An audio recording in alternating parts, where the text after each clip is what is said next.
What we were doing in the last class? Electric field calculation हो रहा था क्या? इलेक्ट्रिक फील्ड के बारे में डिस्कशन कर रहे थे, ठीक है, ओके। तो आज का जो टॉपिक होगा वो होगा electric flux and Gauss law, which is very important, बहुत इंपॉर्टेंट है और बहुत इजी भी है और इम्पॉर्टेंट है। नंबर ऑफ क्वेश्चंस पूछे जाने के हिसाब से काफी ज्यादा इंपॉर्टेंट है। तो अच्छा, उस पे जाने से पहले हम कुछ इलेक्ट्रिक फील्ड कैलकुलेशन में, मैंने आपसे बताया था कि सिलेबस में इलेक्ट्रिक फील्ड लाइन जो कैलकुलेट की जाती हैं वो बहुत सारी कंटिन्यूअस चार्ज असेंबलीज है, लाइक लाइन चार्ज है, स्फेरिकल चार्ज है और शीट, चार्ज शीट। ये 3 असेंबलीज है जो कि नीट के सिलेबस में। तो मैंने आई थिंक लाइन चार्ज के बारे में डिस्कशन किया था, अभी बाकी चार्ज के बारे में डिस्कशन नहीं हुआ था, तो थोड़ा देर हम उसको डिस्कस करते हैं, then we will move on to the electric flux and Gauss law. तो आज का चैप्टर जो स्टार्ट है वो है इलेक्ट्रोस्टैटिक्स, 12th क्लास का पहला और सबसे बड़ा और सबसे important unit electrostatics. And the topic which we will be doing today is electric flux and Gauss theorem. Basically electric जो गॉस थ्योरम होता है वो इलेक्ट्रिक फ्लक्स का ही यूज करता है, electric flux and Gauss's theorem, Gauss's law, जो भी आप कहना चाहें, ठीक है। तो अगर हम आपसे डिस्कस करें इलेक्ट्रिक फील्ड कैलकुलेशन में, तो electric field due two point charge का फॉर्मूला क्या था भाई? के क्यू अपॉन आर स्क्वायर, के मतलब 1/4πε0। जो बात बताने जा रहा हूं दैट इज वेरी इंपॉर्टेंट, ध्यान से सुनिएगा। के यानी 1/4πε0 q upon r square, that was due to the point charge. और अगर कई सारे चार्ज है, फॉर एग्जांपल यहाँ Q1 है, इसके पास Q2 है, तो आपने देखा था कि इस पर्टिकुलर पॉइंट पे इसकी वजह से भी कुछ इलेक्ट्रिक फील्ड होगी, और पॉजिटिव चार्ज है तो it is outside, negative charge है तो अपनी तरफ, और जो नेट इलेक्ट्रिक फील्ड होगी that is the vector sum of all the electric fields. यही था क्या? Yes sir. तो किसी पर्टिकुलर पॉइंट पे अगर इलेक्ट्रिक फील्ड निकालना था तो सारे इलेक्ट्रिक फील्ड को निकाल के अभी वेक्टोरियल ऐड करते हैं। नेट के लिए हम vectorial add, because electric field and force are the vector quantity, vectorially add करते हैं। मैंने आपसे शायद, अगर अब हम कंटिन्यूअस चार्ज सिस्टम ले लें, कंटिन्यूअस चार्ज, ये तो पॉइंट चार्ज है, पॉइंट कंटिन्यूअस का मतलब, तो ये 3-4 मैं इसको डेरिवेशन तो नहीं करा रहा हूं because we are running short of time, लेकिन उसको डेरिवेशन को जानने की आपको फिलहाल जरूरत भी नहीं है। अगर आप इसके फॉर्मूले और कंसेप्ट को समझते तो you can very well use this, बहुत आसानी से आप इस्तेमाल करके क्वेश्चन को बिल्कुल सटीक सॉल्व कर सकते हैं। तो कंटिन्यूअस चार्ज में पहला क्या था? Line charge. वो भी कैसा लाइन? Infinitely long. अगर इनफाइनाइटली लॉन्ग चार्ज है और इसकी चार्ज डेंसिटी लैम्डा है, which is total charge upon total length, और आप इससे परपेंडिकुलर डिस्टेंस r पे कोई इलेक्ट्रिक फील्ड निकालना चाहते हैं, तो ऑफ कोर्स मैंने बताया था कि हर पॉइंट की वजह से इलेक्ट्रिक फील्ड प्रोड्यूस होगी, और सारे पॉइंट की वजह से इलेक्ट्रिक फील्ड को जब आप निकाल के कैलकुलेट करेंगे तो you will get some value. क्या वैल्यू आई थी, याद है किसी को? That was 2k lambda by r, और k की जगह हम अगर लिख दे 1/4πε0 या इंटू लैम्डा बाई r, तो 2 से 2 cancel, I will get lambda by 2ε0। इसका मतलब क्या? जैसे जैसे आप लाइन चार्ज से दूर होते जाएंगे इलेक्ट्रिक फील्ड की जो वैल्यू है that is going to decrease. अगर electric field versus distance graph बनाएंगे तो कुछ ऐसा ग्राफ मिलेगा क्या? That is going to decrease. अच्छा, पॉइंट चार्ज की वजह से भी बनाएंगे तो भी आपको ग्राफ कुछ ऐसा ही मिलेगा, इलेक्ट्रिक फील्ड वर्सेस डिस्टेंस, तो दैट इज आल्सो दिस। लेकिन इसमें क्या है? That is proportional to radius distance के स्क्वायर, यानी स्क्वायर के प्रोपोर्शनल है, और जो लाइन चार्ज में है that is proportional to only r। एक चीज ये है, इट मींस एक लाइन चार्ज की वजह से जो इलेक्ट्रिक फील्ड है वो नॉन यूनिफॉर्म होती है, जैसे जैसे आप डिस्टेंस चेंज करेंगे the electric field value is going to decrease. दूसरा जो है वो है that is sheet, infinite charge sheet. अगर आप कोई शीट ले ले, फॉर एग्जांपल कोई पेज ले लिया इस तरह का, और इस पूरे पेज पे आप चार्ज दे दें, you just give the charge on this, okay, इस पूरे पेज पे आप चार्ज दे दें, तो it is going to produce some electric field बाहर की तरफ अगर पॉजिटिव है, अंदर की तरफ अगर नेगेटिव है। हम ये मान के चल रहे हैं कि इलेक्ट्रिक फील्ड इनफाइनाइट है, बहुत बड़ा इलेक्ट्रिक फील्ड, मतलब पेज शीट इनफाइनाइट है, तो किसी एक पर्टिकुलर पॉइंट पे अगर आप इलेक्ट्रिक फील्ड निकालने की कोशिश करेंगे इस शीट की वजह से, तो एक अलग हर पॉइंट, उस पॉइंट, हर पॉइंट यहाँ पे इलेक्ट्रिक फील्ड पैदा कर रहा होगा, और the net electric field will be the sum of all. क्या यही होगा क्या? इन सब की वजह से इलेक्ट्रिक फील्ड निकालेंगे और वेक्टोरियल ऐड करेंगे तो उस पार्टिकुलर पॉइंट पे हमको इलेक्ट्रिक फील्ड मिल जाएगी। अब देखते हैं जरा इसकी वैल्यू क्या आती है। What is the value of that? किसी को याद है? अगर इनफाइनाइटली चार्ज शीट हम ले लें और इसकी चार्ज डेंसिटी सिग्मा होती है, सिग्मा मतलब चार्ज अपॉन एरिया, तो इसमें आप जब कैलकुलेट करेंगे, I am not going to do that because of the shortage of time, तो आपको पता चलेगा कि किसी भी पॉइंट पे आप इलेक्ट्रिक फील्ड निकालते हैं, eight any point the electric field will B same and that will B sigma by 2 epsilon naught. ये बहुत इंपॉर्टेंट रिजल्ट है। किसी भी पॉइंट पे इलेक्ट्रिक फील्ड की वैल्यू सेम आएगी, इसका मतलब इलेक्ट्रिक फील्ड की वैल्यू इनफाइनाइटली चार्ज शीट की वजह से यूनिफॉर्म होती है and it will not change with the distance. तो अगर मैं ग्राफ बनाऊं इलेक्ट्रिक फील्ड वर्सेस डिस्टेंस का, तो क्या वो ग्राफ ऐसा कुछ आएगा क्या? बताइए। Will the graph be like this? देखिए बताइए, क्योंकि चार्ज शीट की वजह से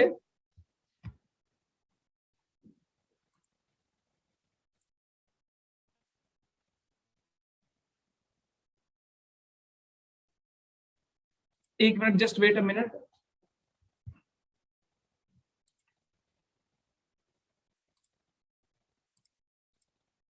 ओके, बिकॉज चार्ज शीट की वजह से the electric field which we are getting is uniform.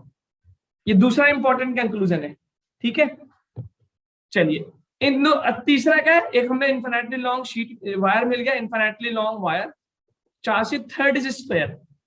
अच्छा, मैंने कंडक्टर से रिलेटेड कुछ प्रॉपर्टीज बताई थी इलेक्ट्रिक फील्ड की, याद है क्या? कि कंडक्टर के अंदर इलेक्ट्रिक फील्ड कैसा होता है, या जरा 3 प्रॉपर्टीज बताई थी और आपको पहले से भी पता होंगी। बताइए क्या क्या है वो?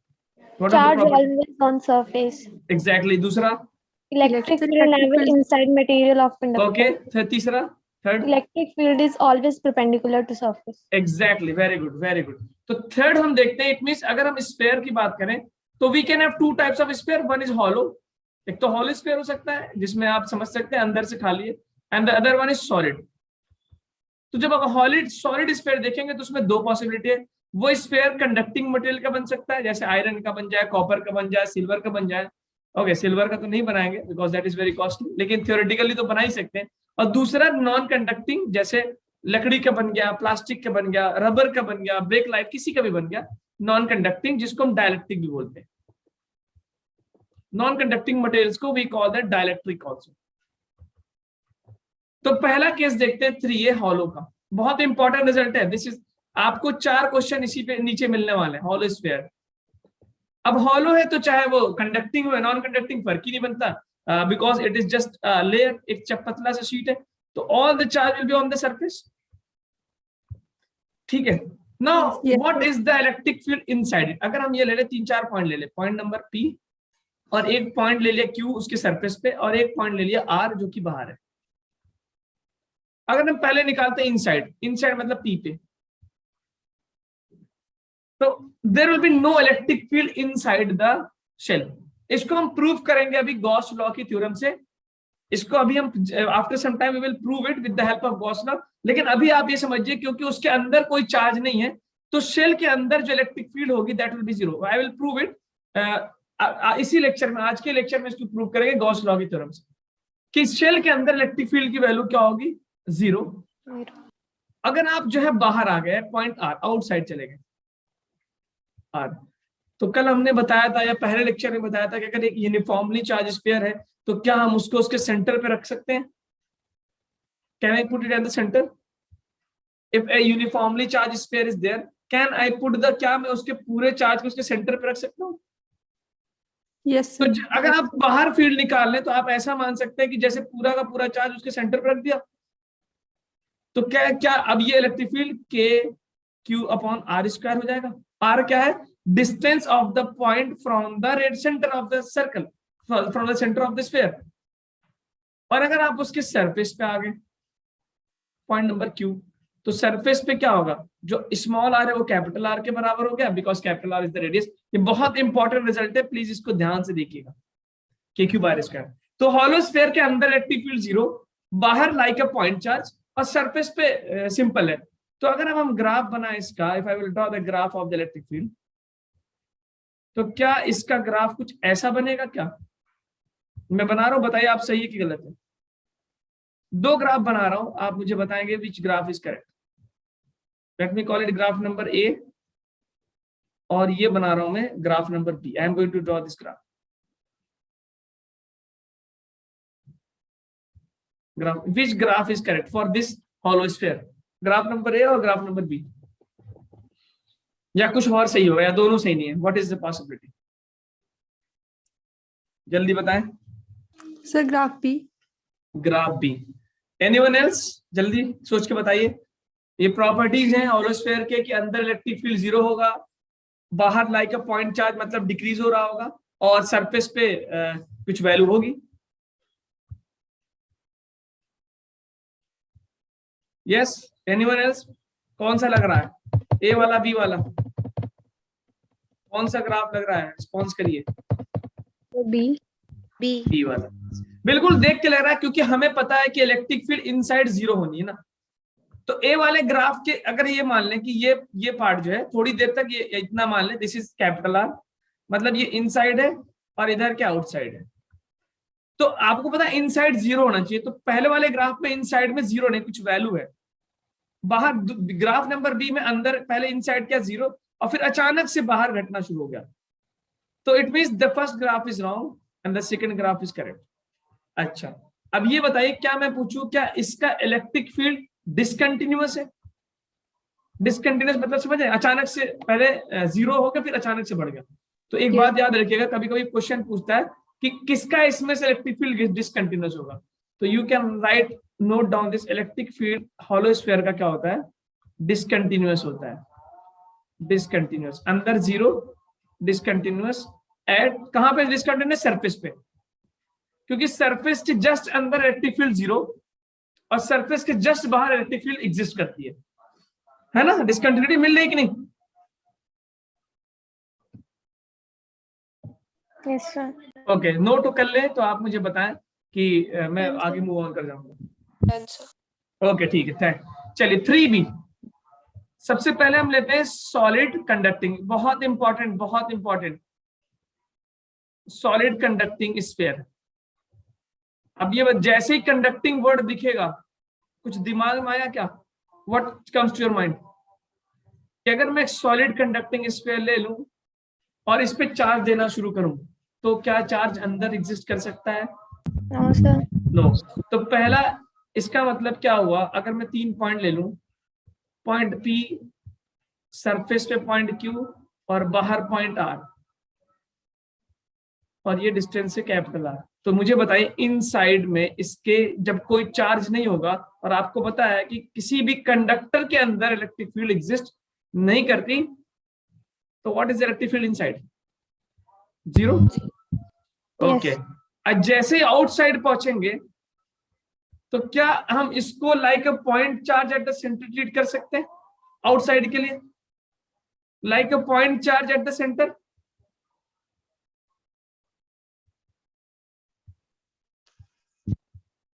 Like a point charge at the centre. क्या लैगिंग हो रही है क्या आवाज? Let me check the connection.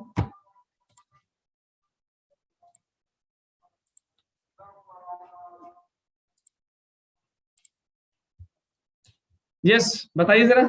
जैसे हम उस स्फीयर के बाहर पहुंचेंगे और यूनिफॉर्मली चार्ज स्फीयर है, यूनिफॉर्मली मान स्फीयर है तो यूनिफॉर्मली है, तो it will become like a point charge at the centre, के क्यू अपॉन डिस्टेंस का स्क्वायर। जितने डिस्टेंस पे हम उस पॉइंट को निकाल लें, लाइक दिस। ओके, और सरफेस पे क्या आएगा? Anyone please? क्या सरफेस पे के total charge upon capital R का स्क्वायर। ये होगा सॉलिड कंडक्टिंग स्फीयर का, सॉलिड कंडक्टिंग स्फीयर का। अच्छा ये बताइए कि कुछ सिमिलरिटी दिख रही है क्या पिछले वाले में और इस वाले में? Yes sir. तो क्या मैं इसको बोल सकता हूँ like a shell? Solid conducting वाला जो होता है शेल के बराबर आता है, जैसे शेल का आता है चार्ज शेल का, तो इसका ग्राफ जब मैं बनाऊंगा इलेक्ट्रिक फील्ड का, तो वो भी बिल्कुल सेम आएगा और वो भी डिसकंटिन्यूअस होगा। ये इनसाइड और ये थोड़े बीच में आउटसाइड, इनसाइड 0 और अचानक से आएगा और ये गिरना शुरू हो जाएगा। इसको नोट कर ले। तो सॉलिड कंडक्टिंग स्फीयर का जो इलेक्ट्रिक फील्ड का पैटर्न आएगा that is matching with the hollow charge shell. अंदर electric field 0, there can not be no electric field, ना ही अंदर चार्ज होगा और ना ही अंदर इलेक्ट्रिक फील्ड होगा। तो लिख लिया क्यू इनसाइड भी 0 होता है, चार्ज भी अंदर 0 ही होता है। ओके, नाउ थर्ड केस पे चले 3C। नोट हो जाए तो बताइए, हम आगे चलते हैं। ओके ठीक है। नाउ दिस इज द, ये तीनों केस बहुत इंपॉर्टेंट है। We are taking solid dielectric. Dielectric का मतलब नॉन कंडक्टर, इंसुलेटर टाइप की कोई चीज होगी स्फीयर। तो इसके अंदर चार्ज एग्जिस्ट कर सकता है क्या? इसके अंदर of course it can be charge anywhere. तो हम जो केस लेने जा रहे हैं, we are taking the case of uniform. अच्छा, चार्ज जरूरी तो है नहीं यूनिफॉर्म हो, इट कैन बी यूनिफॉर्मली और it can not be uniformly. तो जो फॉर्मूला हम डेरिवेशन लिखने जा रहे हैं वो वैलिड होगा सिर्फ यूनिफॉर्मली चार्ज के लिए, और नीट के सिलेबस में यूनिफॉर्मली चार्ज ही है, जेई के सिलेबस में नॉन यूनिफॉर्म भी है। तो हम पहले उस चीज को पढ़ते हैं which is there in our syllabus. तो let me do the same thing. एक पॉइंट अंदर P, एक पॉइंट सरफेस पे Q, और एक पॉइंट ऐसा करते हैं PQR के बजाय कुछ और ले लेते हैं बिकॉज उसमें रेडियस वाला टर्म आता है। Let me take it A B और बाहर ले लिया मैंने C। ये डिस्टेंस R और ये कैपिटल R। अब हम जब इनसाइड की बात करते हैं तो मैं अगेन आई एम सेइंग कि इस फॉर्मूले को हम डिराइव करेंगे गॉस लॉ की मदद से। बट अभी मैं आपको डायरेक्ट फॉर्मूला लिख दे रहा हूं क्योंकि आज का टॉपिक ही है गॉस लॉ, उसको आगे लिखते हैं ना। तो इनसाइड जो इलेक्ट्रिक फील्ड की वैल्यू आएगी, मैं लिखवा रहा हूं उसको आप डायरेक्ट लिख दीजिए, that is equal to K total charge into small r. Small r क्या है? पॉइंट का डिस्टेंस इनसाइड, यानी पॉइंट नंबर A की बात हो रही है। पॉइंट का डिस्टेंस कहां से? सेंटर से, अपॉन कैपिटल R का क्यूब। कैपिटल R का क्यूब का मतलब क्या हुआ कि जो रेडियस दिया हुआ है। तो इसमें अगर आप देखेंगे K तो कांस्टेंट है, Q भी चार्ज भी कांस्टेंट है और R भी कांस्टेंट है। तो क्या मुझे ये मिल रहा है क्या, जैसे जैसे मैं R बढ़ाऊंगा वैसे वैसे इलेक्ट्रिक फील्ड बढ़ने लगेगी? Okay, it means as I, अगर मैं ये बात बोलूं तो उसमें कोई आपको समझ में आ रहा है कि as I move away from the center the electric field will increase linearly. Linearly मतलब directly proportional. Yes sir. Okay ठीक, ये इंपॉर्टेंट बात है, लिख लीजिए। अब आउटसाइड चलेंगे। आउटसाइड का मतलब पॉइंट नंबर C पे। तो जैसे आप आउटसाइड पहुंचते हैं आपको सिंपल पता है कि मैं पूरे चार्ज को एज अ सेंटर कंसंट्रेट कर सकता हूं। तो आउटसाइड मान लीजिए एट सेंटर, जैसे वो वाला फॉर्मूला आता है कि जैसे आप पूरा पूरा स्फीयर उसके सेंटर पर रख दीजिए, तो वही वाला फॉर्मूला आ जाएगा KQ अपॉन डिस्टेंस का स्क्वायर। कि आपको ये पूरा चार्ज है, इस पूरे चार्ज को आप उसके सेंटर पे कंसंट्रेट कर दीजिए। ये पॉइंट नंबर C है और ये आ गया डिस्टेंस। ये रहा आपके पास इलेक्ट्रिक फील्ड की वैल्यू आउटसाइड, ये इनसाइड की, ये आउटसाइड। और अगर आप सरफेस का बात करेंगे, if you are going to talk about surface, तो सरफेस पे आप स्मॉल r की जगह कैपिटल R रख दीजिए, you are going to get the answer.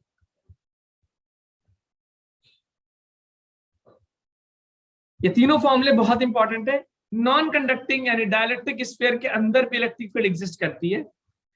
और देखिए अंदर इलेक्ट्रिक फील्ड बढ़ रही है क्या, जैसे जैसे आप दूर जा रहे हैं, देखिए। और बाहर जो है इलेक्ट्रिक फील्ड घट रही है क्या, जैसे आप दूर जा रहे हैं। Yes sir. तो inside the electric field increase as you move away from the center, और जैसे ही बाहर पहुंचेंगे इलेक्ट्रिक फील्ड डिक्रीज होने लगी as you move away from the center. इन बातों को याद रखिएगा। अच्छा, इस वाले फॉर्मूले को हम इस फॉर्म में भी लिखते हैं, रो R/3/0। ये फॉर्मूला भी याद रखिएगा। रो क्या होता है? Charge density. क्या कोई बता सकता है चार्ज डेंसिटी कैसे निकालते हैं? Charge upon total volume. Yes sir. और वॉल्यूम क्या होता है स्फीयर का? 4/3 पाई R क्यूब। तो इस फॉर्मूले को हम रो R/3/0 डेंसिटी के टर्म में भी लिखते हैं, ये बात याद रखिएगा। चलिए, अब अगर हम ग्राफ बनाएं, इस इलेक्ट्रिक फील्ड का ग्राफ बनाएं, तो मैं दो ग्राफ बना रहा हूं, आप मुझे बताएंगे कौन सा ग्राफ सही है, कौन सा ग्राफ गलत है। ये पॉइंट बना दिया, ये इनसाइड का, ये आउटसाइड का। एक ग्राफ,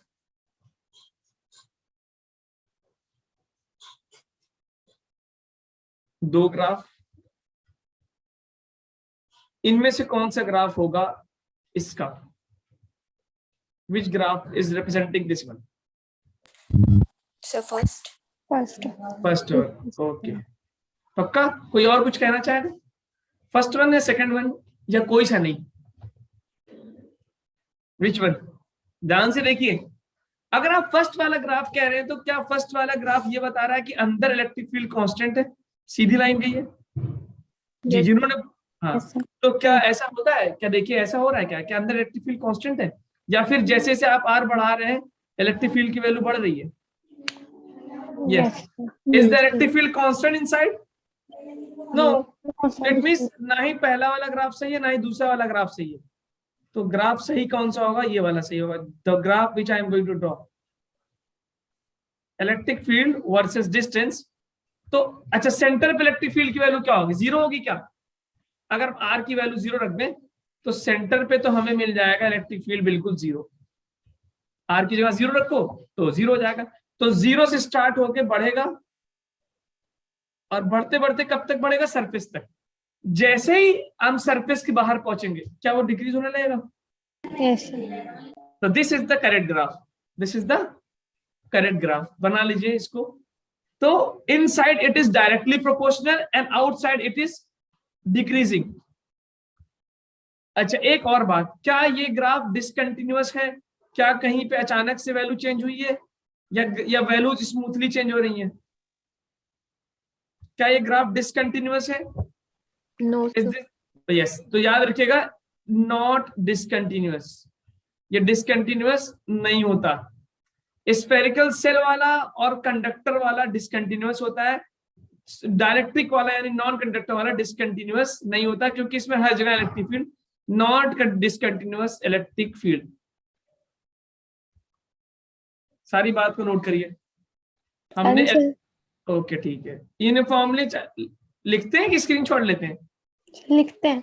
हाँ बिल्कुल लिखिए, लिखने से डबल मेमोरी बनती है। इतना पढ़ने के बाद now we are going to solve 5-6 questions based on this. ठीक है, तो समराइज करें हमने क्या पढ़ा, जल्दी बताएं मुझे। लाइन चार्ज का फॉर्मूला क्या है? लाइन चार्ज का लैम्डा अपॉन, मैं स्क्रीन पे दिखा देता हूँ, लाइन चार्ज की वजह से lambda by 2πε0 electric field decrease हो रही है। चार्ज शीट की वजह से क्या है? इलेक्ट्रिक फील्ड कांस्टेंट है। कैसा होता है? Sigma by 2πε0। ठीक है, ये डिराइव करेंगे गॉस लॉ से। स्फीयर में पहुंचते हैं तो तीन पॉसिबिलिटीज है, हॉलो, सॉलिड कंडक्टिंग और सॉलिड नॉन कंडक्टिंग। हॉलो में अंदर जीरो, बाहर like a point charge. Solid conducting में भी वही बात होती है, इनसाइड जीरो, बाहर like a point charge at the center. और सॉलिड नॉन कंडक्टिंग में आते हैं तो इनसाइड का फॉर्मूला कुछ और, आउटसाइड का फॉर्मूला कुछ और। अब ग्राफ आपने देख लिया।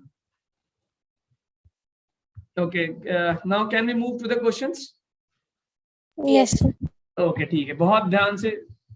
ये रहा आपके स्क्रीन पे पहला question, which has been asked in AIMS 2017. कह रहा two infinitely long charge non conducting sheets दिए हुए हैं,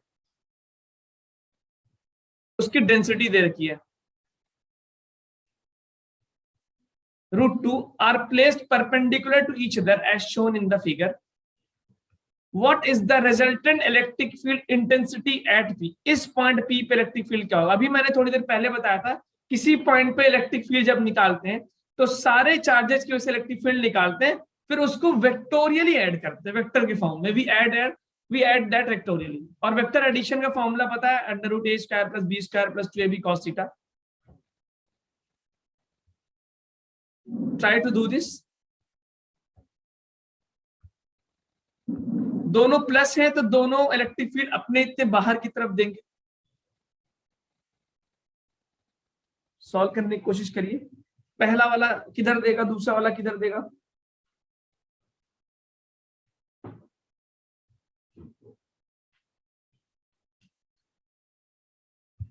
क्या दोनों इलेक्ट्रिक फील्ड सेम ही डायरेक्शन में देंगे या कुछ अलग अलग डायरेक्शन में देंगे?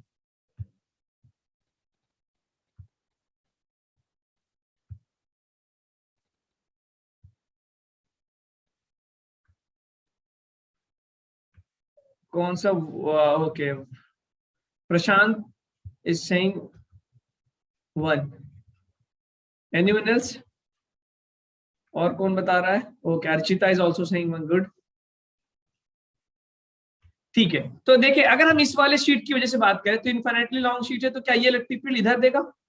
अभी थोड़ी देर पहले देखा आपने। और कौन सा ऑप्शन आ गया? ध्रुव का थर्ड आ रहा है। ठीक है, चेक करते हैं। ओके, और ये वाला इलेक्ट्रिक फील्ड ऊपर की तरफ देगा, पीछे देगा ना इलेक्ट्रिक फील्ड। इलेक्ट्रिक फील्ड क्या है? ये ना, ये शीट है, अगर पॉजिटिव है तो इस तरफ, नेगेटिव है तो अंदर की तरफ, but they are parallel to each other. और शीट अगर ऐसे रखी है तो यूं है तो इलेक्ट्रिक फील्ड ऊपर की तरफ होगा, और ऐसे है तो इलेक्ट्रिक फील्ड लाइक दिस। तो क्या दोनों इलेक्ट्रिक फील्ड्स परपेंडिकुलर हो रही हैं एट पॉइंट पी? दोनों शीट्स इलेक्ट्रिक फील्ड प्रोड्यूस कर रही हैं and they all are perpendicular. और इलेक्ट्रिक फील्ड की वैल्यू क्या है? Sigma by 2 epsilon naught. और इसका भी क्या होगा? Sigma by 2 epsilon naught. ठीक है, दोनों इलेक्ट्रिक फील्ड्स की वैल्यू क्या है? सेम। सिग्मा की वैल्यू दी हुई रख दीजिए, चाहे मत रखिए, आपकी मर्जी। थीटा के 90 डिग्री। ओके, ना अब मुझे बताइए, अगर दो वेक्टर्स परपेंडिकुलर तो वेक्टर्स का रिजल्टेंट कैसे निकालते हैं? दो वेक्टर अगर दिए होते हैं, वेक्टर का रिजल्टेंट निकालने का फॉर्मूला बताया जरा तो। अगर दो वेक्टर दिए हो ए बी थीटा, उनके बीच का एंगल, तो रिजल्टेंट ऐसे निकालते हैं कि r is equal to under root a square plus b square plus 2ab cos theta. Yes, sir. यही तो फॉर्मूला है दो वेक्टर का रिजल्टेंट निकालने का फॉर्मूला। अब थीटा, तो अगर मैं यहाँ पे देखूं, इसकी दोनों की वैल्यू सेम है तो दोनों को ए मान लेते हैं, कुछ भी मान लीजिए। इसको भी ए मान लिया, इसको भी ए मान लिया, ई मान लेते ना, इलेक्ट्रिक फील्ड है तो ई मान लिया। बहुत सिंपल क्वेश्चन था, it was a very easy question. थोड़ा सा बस मैथमेटिक्स लगानी थी। ई थीटा कितना है इनके बीच में? 90 डिग्री। तो क्या ये वाला टर्म जीरो हो जाएगा? बिकॉज cos 90 जीरो होता है। तो हमें रिजल्टेंट मिल गया under root E square plus B भी ई है तो ई स्क्वायर, जिसको मैं लिख सकता हूं under root 2 E square. Okay, अब ई स्क्वायर रूट के बाहर आएगा तो ई बन जाएगा, तो रिजल्टेंट वैल्यू मुझे मिल गई ई रूट 2। हाँ जी, यही मिल रहा है क्या? ओके, अब ई की वैल्यू रख दीजिए, आपको आंसर मिल जाएगा। जल्दी से सॉल्व करके बताइए क्या रहा है। ई की जगह मैं लिख सकता हूँ sigma upon 2 epsilon naught into root 2, और सिग्मा की वैल्यू मुझे दी है रूट 2 एप्सिलॉन नॉट इंटू 10⁻³ रखते सारी वैल्यू। सिग्मा की value root 2 epsilon naught into 10⁻³ ये वाला रूट 2 नीचे अपॉन 2 एप्सिलॉन नॉट। सॉल्व करके फौरन बताइए क्या आंसर आ रहा है। What I am going to get? Epsilon से एप्सिलॉन रूट 2 इंटू रूट 2, 2 बन जाएगा क्या? Yes, sir. और वो 2 इस नीचे वाले 2 से कैंसिल, तो यस, करेक्ट आंसर इज 10⁻³ बचेगा। तो correct answer will be only 1, 10⁻³ coulomb. और ये इलेक्ट्रिक फील्ड कुछ बीच में चली जाएगी क्या?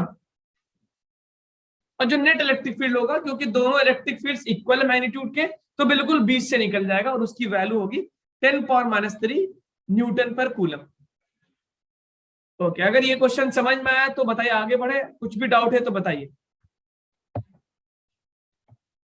Done, sir. ओके, ठीक है, देखते जरा एक दूसरा क्वेश्चन। चलिए, ये क्वेश्चन देखिए, नीट 2019 का है, बहुत ध्यान से पढ़िए, तुक्का नहीं लगाना है, पहले भी किया है, फिर भी ध्यान से पढ़िए और बताइए कौन सा ऑप्शन सही आ रहा है, विच ऑप्शन इज करेक्ट। एक एक लाइन बहुत इंपॉर्टेंट है इसमें।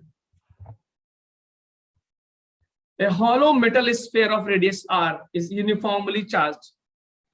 The electric field due to the sphere at a distance r from the center, ये r जो है सेंटर से लिया गया, सेंटर से, और उसका रेडियस r है, रेडियस r है। देखिए, r लेस देन r का मतलब है कि आपका जो डिस्टेंस है वो रेडियस से कम है, यानी आप इनसाइड पे। और जब बोल देगा r मोर देन r, मतलब आपका जो डिस्टेंस है सेंटर से वो रेडियस से बड़ा है, इट मींस आप आउटसाइड चले गए। और जब बोलेगा कि r इक्वल टू r, यानी आपका जो डिस्टेंस है सेंटर से, distance from the center equal to the radius, तो you are on the surface. चलिए जज करिए कौन सा ऑप्शन आ रहा है। Okay, Dhruv has given the answer. और कौन दे रहा है भाई आंसर? मेटेलिक क्या है देख लीजिए, व्हाट इज दिस। ओके, और कौन दे रहा है? Mahak has given the answer C, Prashant ने डी दिया है। और लोग जल्दी, 60 people are there, I should get at least 30 options. 30 लोग तो जवाब दे ही दें। Archita 3, Sania C. Okay, C is सबसे कॉमन ऑप्शन, सी आ रहा है। ठीक है, तो देखिए मेटल स्फीयर है ना, तो हॉलो है। हॉलो की प्रॉपर्टीज अभी थोड़ी देर पहले डिस्कस की थी। क्या होता है भाई हॉलो में? क्या होता है? अंदर इलेक्ट्रिक फील्ड जीरो, बाहर like a point charge decrease होगा। तो डिक्रीजेस एज आर इंक्रीजेस गलत होगा क्योंकि अंदर जीरो होता है। Increases as r increases from r less than r, r less than r का मतलब क्या रहा है अंदर, गलत बात है, अंदर की तरफ इलेक्ट्रिक फील्ड होती ही नहीं, खत्म। Zero as r increases for r less than r, यानी जब तक आप अंदर हैं तो जीरो होगा, ठीक है ये बात सही है। And decreases as r increases for r more than r, r more than r का मतलब आप जब बाहर चले जाएंगे तो इलेक्ट्रिक फील्ड डिक्रीज होगी जैसे जैसे आप डिस्टेंस बढ़ाएंगे। ये सही बात है, बिल्कुल सही बात है। फोर्थ ऑप्शन आते हैं, zero as r increases for r less than r, बिल्कुल सही, जब आप अंदर होंगे तो इलेक्ट्रिक फील्ड जीरो होगी। और कह रहा है increases as r increases for r more than r, r more than r का मतलब है आप बाहर जब खड़े हैं तो डिस्टेंस बढ़ाने पे आर की इलेक्ट्रिक फील्ड की वैल्यू इंक्रीज होगी। ये सही बात है गलत बात है? What is of course this is wrong statement. अगर मैं इसी क्वेश्चन को चेंज करके सॉलिड के बजाय ये लिख दूं, अगर मैं इसको चेंज करके हॉलो मेटल के बजाय लिखने, I am going to write something else, अब बताइए क्या ऑप्शन होगा। अगर मैं इसको लिख दूं सॉलिड नॉन कंडक्टिंग स्फीयर, तो आपको ऑप्शन कौन सा आएगा? सी ही रहेगा या चेंज होगा, या कोई दूसरा ऑप्शन लाएंगे? बहुत ध्यान से पढ़िए सुहानी, बहुत ध्यान से। अगर सॉलिड नॉन कंडक्टिंग हो जाए तो कौन सा ऑप्शन होगा? Which option is going to match then? Sir, option D. Option B. अच्छा, सॉलिड नॉन कंडक्टिंग में क्या होता है? मैं कह रहा हूं देखिए, जरूरी नहीं कि इसी में हो सकता है ऑप्शन ना भी मैच करे। मैं पूरा आपको एक डोमेन दे रहा हूं मैं आपको, I am giving you domain. अगर आप ऑप्शन बी कह रहे हैं, देखिए सॉलिड नॉन कंडक्टिंग में क्या होता है, अंदर इलेक्ट्रिक फील्ड इंक्रीज होती है और बाहर डिक्रीज होती है ना, यही तो होता है एज यू मूव अवे। तो ऑप्शन बी वाला तो थोड़ा ठीक लग रहा है कि increases as r increases for r less than r, लेकिन ये क्या कह रहा है, and for r more than r, ये दोनों के लिए कह रहा है कि अंदर के लिए भी बाहर के लिए भी इलेक्ट्रिक फील्ड इंक्रीज होगी। ऐसा होता है क्या? Is it like this? No. No sir. तो विच ऑप्शन करेक्ट? सी और डी तो हो नहीं सकता और ए भी नहीं हो सकता, तो यानी कौन सा ऑप्शन चाहिए होगा? कोई सा ऑप्शन नहीं चाहिए होगा, ठीक है। उसमें होगा increases as r increases for r less than r and decreases as r increases for r more than r, ठीक है, ऐसा होगा। Okay, now move on to the next question. कोई डाउट तो फौरन पूछिए। क्लियर है यहां तक की सब चीजें? Yes, sir. कोई जल्दबाजी तो नहीं हो रही है? सब बातें समझ में एब्जॉर्ब होती? देखिए फास्ट का मतलब ये नहीं होता, देखिए फास्ट में हम अगर कम ही चीज पढ़ें, इंपॉर्टेंट चीजें पढ़ें और उसको 100% एब्जॉर्ब करते हुए चले। आप जल्दी जल्दी में बहुत सारी चीजें पढ़ ले। मैं आपको एक मिसाल देता हूं, आप समझिएगा। अगर फॉर एग्जाम्पल कॉटन लिया, कॉटन समझते हैं क्या होता है? रुई। Yes, sir. अच्छा, उसकी एब्जॉर्बिंग पावर कम होती है कि ज्यादा होती है? बहुत ध्यान से बताइए।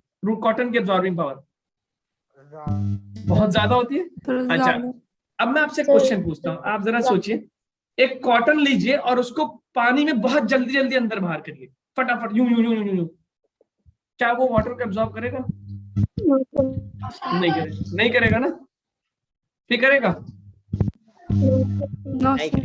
नहीं करेगा ना। अगर करेगा भी तो बस उसके सरफेस पे थोड़ा बहुत लग जाएगा, Yes, ठीक। sir. और आपने उसी कॉटन को एक बार बस हल्के से थोड़ी देर के लिए अंदर डाल दिया, क्या होगा? फट से पूरा सूख जाएगा, पानी एब्जॉर्ब कर लेगा। तो ये एग्जांपल आप समझ सकते हैं अपनी पढ़ाई के साथ कि कभी कभी क्या होता है ना, हम लोग जल्दबाजी में इतना तेज तेज पढ़ते हैं कि हमें लगता तो है कि हम बहुत सारा पढ़ रहे हैं, लेकिन कुछ एब्जॉर्ब नहीं होता। समझ रहे हैं? बस ऊपर ऊपर लगा रहता है और ऊपर ऊपर आपको लगता है हाँ भाई पानी दिख रहा है, लेकिन अंदर क्या होता है? सूखा। मेरा एग्जांपल समझ में आ रहा है क्या आपको? Yes, sir. हाँ, तो ऐसा नहीं करना है उसको। ज्यादा देर नहीं लगता, किसी कंसेप्ट को थोड़ा से लेके थोड़ी देर तक अंदर बैठा दो और उस पर थॉट करो, सोचो, अध्ययन करो, गौर फिक्र करो, अपने आप वो बॉडी के अंदर एब्जॉर्ब हो जाएगा और आपको वो चीज बैठ जाएगी दिमाग में।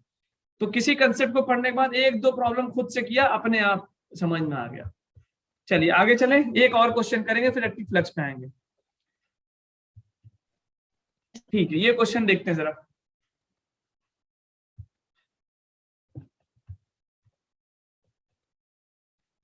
Radius of a non conducting sphere is R, comma यहाँ पे, volume charge density sigma, sorry rho, volume charge density. तो कह रहे electric field at a distance R less than R is, क्या होगा अगर मैं उसके आर लेस देन आर पे इलेक्ट्रिक फील्ड निकालूं तो इलेक्ट्रिक फील्ड क्या आएगी? सभी लोग ऑप्शन दे जल्दी से, क्या आएगा? What you are going to gate?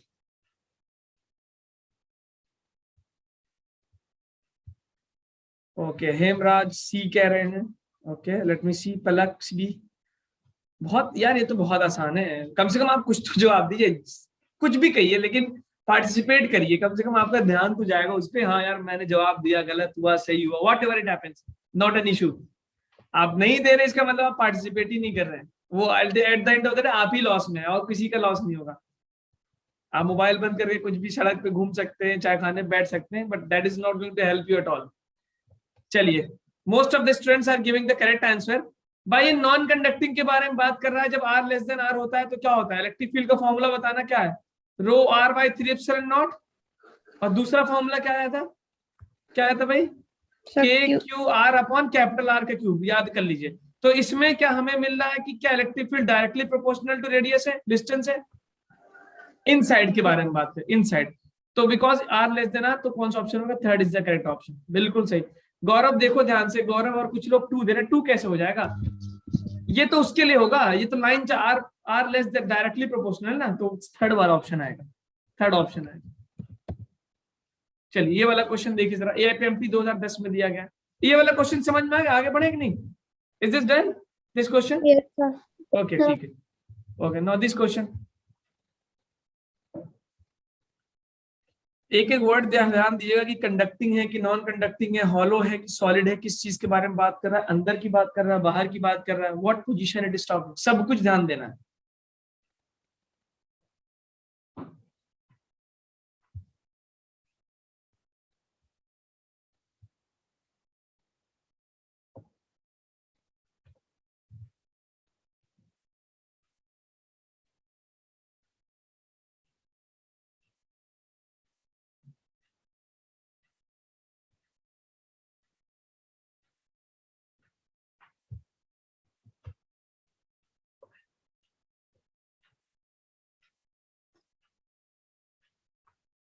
अरे वाह, खुशी हो गई, very good very good.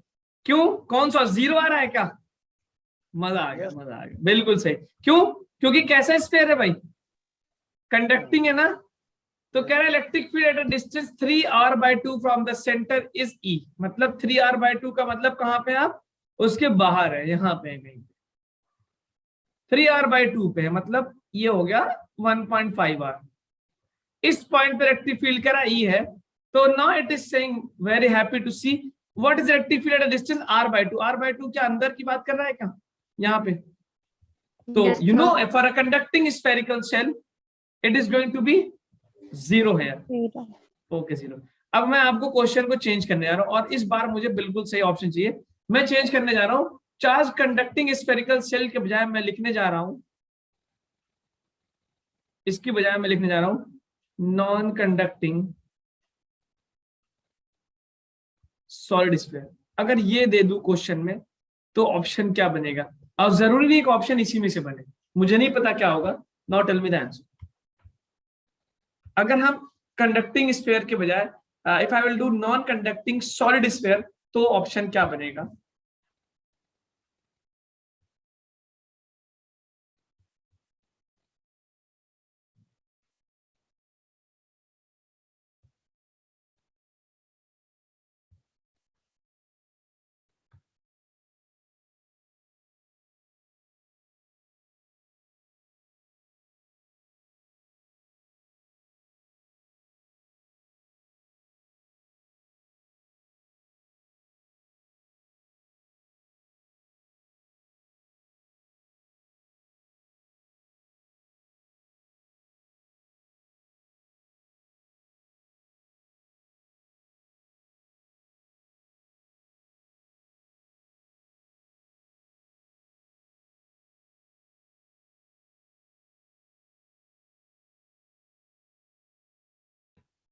Solve करिए इसको।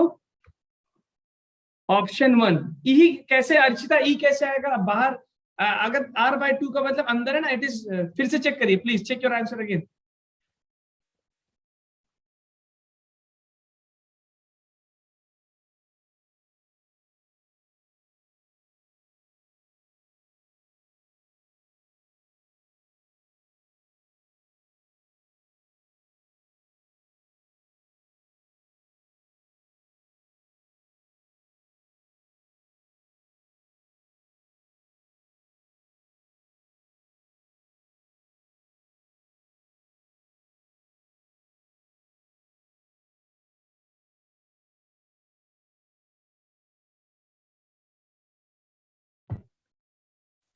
Okay, now let me participate, देखते हैं क्या आ रहा ऑप्शन।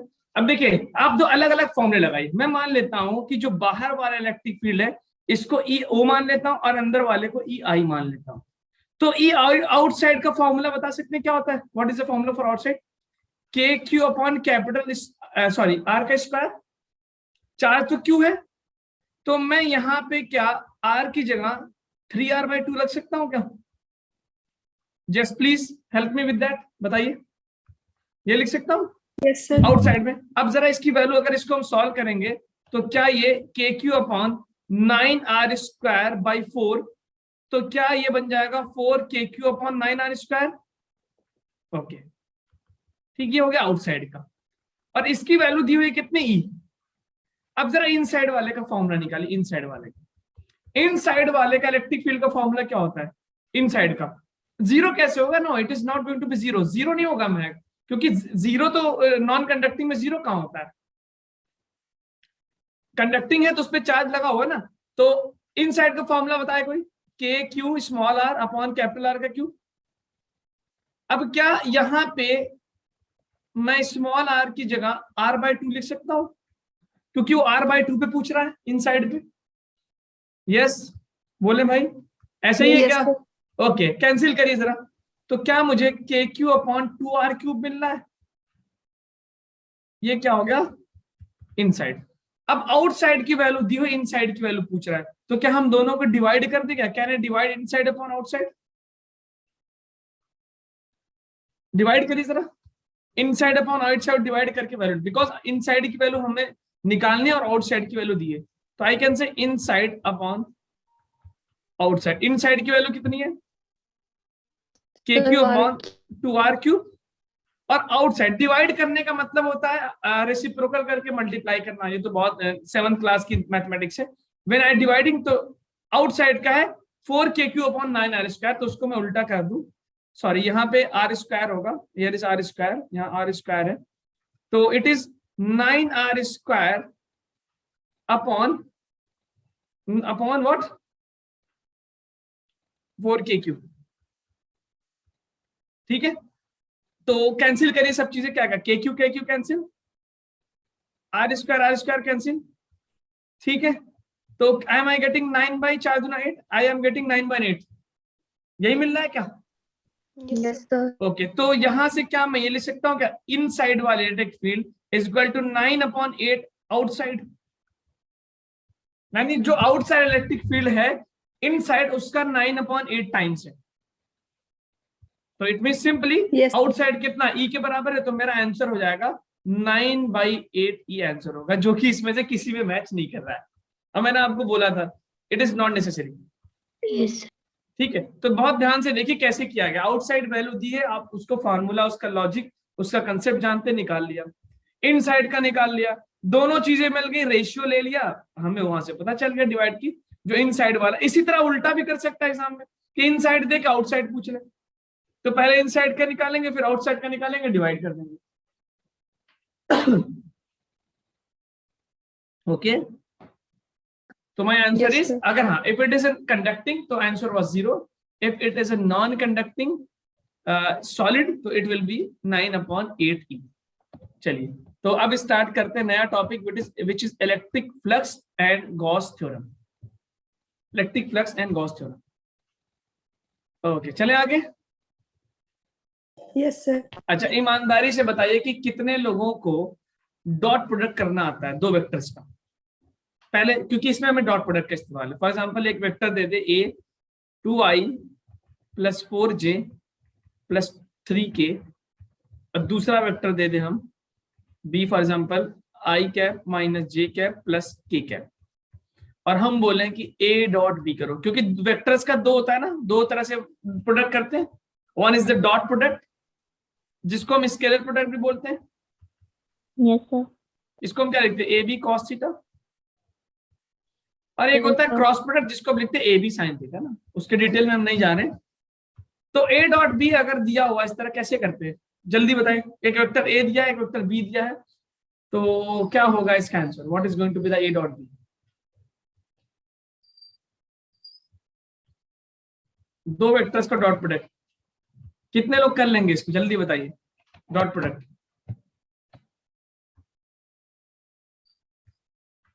अरे इतने सारे लोग हैं, 55-56 लोग बैठे हैं, 55-56 people are there. There must be someone who can do that. Okay, 1 आ रहा है। Okay. Dot product में what we do basically, we multiply I with I, J with J and K with K. इतना ही करते हैं हम, simple. तो अगर हम I को I से मल्टीप्लाई करें तो 2 into I का कंपोनेंट को I के कंपोनेंट से मल्टीप्लाई, J के कंपोनेंट को J के कंपोनेंट से मल्टीप्लाई, और K के कंपोनेंट को K के कंपोनेंट से मल्टीप्लाई। तो 2 1 जा 2 प्लस J में कितना है 4 into -1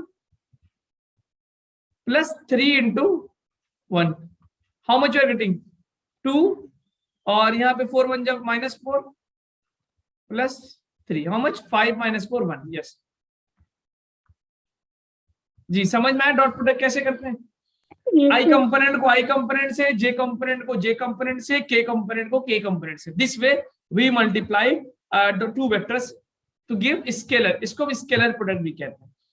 इसको स्केलर प्रोडक्ट इसलिए कहते हैं क्योंकि इसका जो आंसर आता है वो एक स्केलर आता है, इसलिए हम इसको स्केलर प्रोडक्ट बोलते हैं। स्केलर प्रोडक्ट, स्केलर मतलब system number. Okay, flux. Okay ठीक है, तो ये डॉट प्रोडक्ट हो गया, इसका इस्तेमाल हम करेंगे। कोई बता सकता है what is electric flux, anyone? Flux के बारे Yes, में कोई? हाँ जी बताइए, बिल्कुल welcome. What is electric flux? Number of electric field lines which are passing through a particular surface. Okay very good, exactly, बिल्कुल सही कहा आपने, बिल्कुल सही। कि वेरी गुड, कि इलेक्ट्रिक फ्लक्स क्या होता है कि how many field lines are crossing any area. यही तो मतलब है कि कितने फील्ड लाइंस किसी एरिया को क्रॉस कर रहे हैं। क्रॉस का मतलब कि for example you have been given this area, particular area एक दिया हुआ है, इस एरिया को कितने फील्ड लाइंस क्रॉस कर रहे हैं, तो that the number of field lines which are crossing any area, that signifies electric flux। means I can say number of field lines, बहुत सिंपल लैंग्वेज में देखें, number of field lines crossing any surface और any area. ठीक है, अच्छा अगर हम एक ये सरफेस दे दे क्लोज्ड, बहुत ध्यान से बताएगा, एक चार्ज शीट है, चार्ज शीट कैसी इलेक्ट्रिक फील्ड प्रोड्यूस करती है, यूनिफॉर्म, और उसके सामने एक और चार्ज फील्ड शीट रख दिया, इस पे दे दिया हमने प्लस सिग्मा, इस पे दे दिया माइनस सिग्मा, तो क्या इसके बीच में इलेक्ट्रिक फील्ड लाइंस यूनिफॉर्म होंगी क्या इस तरह से? जी बताइए, ऐसे ही होंगे यूनिफॉर्म? Yes, sir. अगर हम यहाँ पे एक स्फीयर रख दें तो what will be the flux through sphere? बस आप ये बताइए कि जीरो होगा कि नॉट जीरो होगा। फ्लक्स थ्रू, फ्लक्स क्या होता है, number of field lines crossing any area, कितने फील्ड लाइन उसको क्रॉस कर लें। तो फ्लक्स थ्रू स्फीयर कितना होगा अगर हम दो चार्ज शीट के बीच में, जो कि फील्ड यूनिफॉर्म होगा,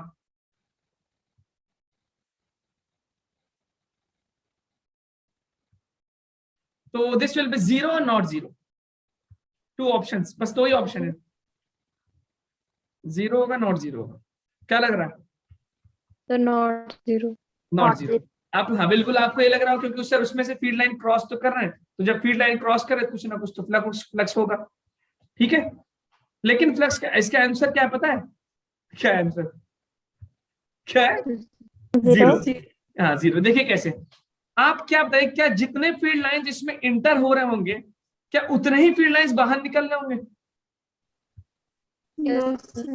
ऑफ कोर्स, तो इसका मतलब जो इनफ्लक्स है वो आउटफ्लक्स के बराबर होगा, because the number Yes, of field lines entering into the sphere will be equal to the number of field lines exiting out हो रहा, तो टोटल फ्लक्स क्या मिल जाएगा? 0। ठीक है, तो इस बात का ध्यान रखिएगा कि फील्ड लाइंस नोट कर लीजिएगा, field lines entering is equal to field lines emerging out, तो टोटल फ्लक्स 0। ऐसा कहीं भी होगा, that will be field lines field in is equal to field out.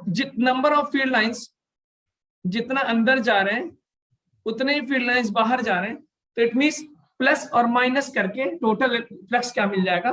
0 मिल जाएगा।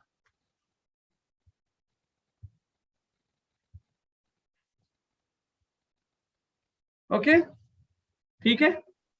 Yes, sir. This signifies the electric flux through any surface. अच्छा, अब ये बताइए कि मैं यहाँ पे एक स्फीयर ले लिया और यहाँ पे एक चार्ज रख दिया Q, ये पॉइंट चार्ज कुछ इलेक्ट्रिक फील्ड पैदा करेगा। ओके, चारों दिशाओं में इसका इस चार्ज का इलेक्ट्रिक फील्ड कितना होगा? इस पर मैं बोलूँ कि फ्लक्स ऑफ चार्ज Q, जब मैं सिंपल बोलूं what will be the electric flux through sphere, answer वही देना है, 0 या नॉट 0। फ्लक्स उस स्फीयर के थ्रू जो यहां रखा हुआ है क्या होगा? ऑफ कोर्स इलेक्ट्रिक फ्लक्स की बात करो, I am talking about electric flux. 0 या नॉट 0? Sir, 0. 0। सभी लोग बताएं, बस दो ही, I am getting only 2 voice. Not 0. Not 0, okay ठीक। नॉट 0 का मतलब आप ये कहना चाह रहे हैं जितने फील्ड लाइंस इंटर हो रहे हैं उतने फील्ड लाइंस बाहर नहीं निकल रहे हैं। जरा देखते हैं, इससे कुछ इलेक्ट्रिक फील्ड लाइन ये रहा, like this, like this, like this, like this, like this.